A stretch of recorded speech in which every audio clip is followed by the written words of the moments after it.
So you see this really as a referendum on Trump and Trumpism. And I guess with that, it doesn't seem like Republicans are necessarily understanding that in terms of how they choose their leadership, right? Well, I mean, we're talking about. Go ahead. No, you're right. No, you're right. I think it's a referendum. I think it was a referendum on three things. One, Trump and chaos.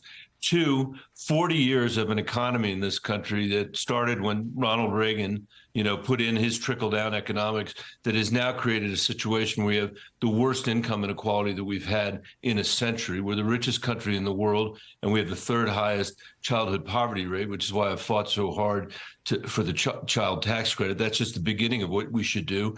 And a referendum on the first fundamental constitutional freedom being stripped from the American people since Reconstruction. Those are the three things that work here. And the National Republicans have absolutely nothing to say about any one of those things. Well, I want to know what the National Democrats are going to do about it, at least one of those things, because President Biden, before these midterms, said, if you give me the majority in the Senate, and not a 60-seat majority, but if you give me a simple majority in the Senate, we're going to get rid of the filibuster and we're going to codify Roe. If Cortez Masto and Kelly win their races, and I guess also Raphael Warnock is in the mix, although that would be icing effectively, is that what's going to happen? Are Democrats going to get rid of the filibuster so they can codify a woman's right to choose?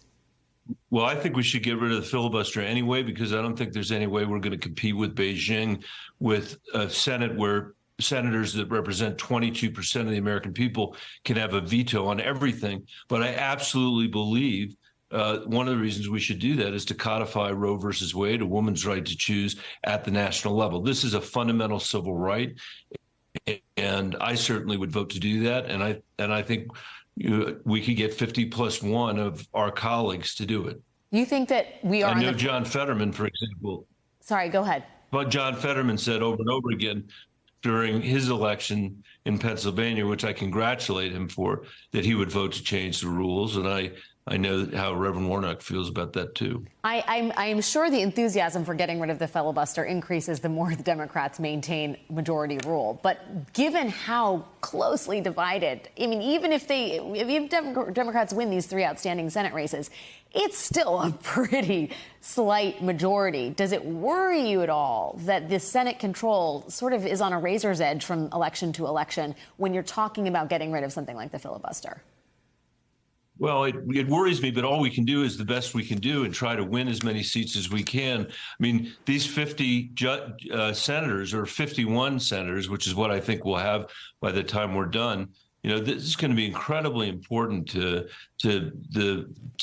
what the judiciary looks like in our country, for example. And it's really amazing that we're this close to being able to declare victory. I don't want to do it prematurely, but it's one of the reasons I'm staying up late tonight, because I think tonight might be the night we're going to be able to do that. And it's going to be really important to this 2 years of this Biden presidency for us to have the Senate majority, especially if we lose the House by 2 votes, which I'm not sure we will, but it sounds like that might be what happens. It's really an extraordinary moment, isn't it, to be sitting here,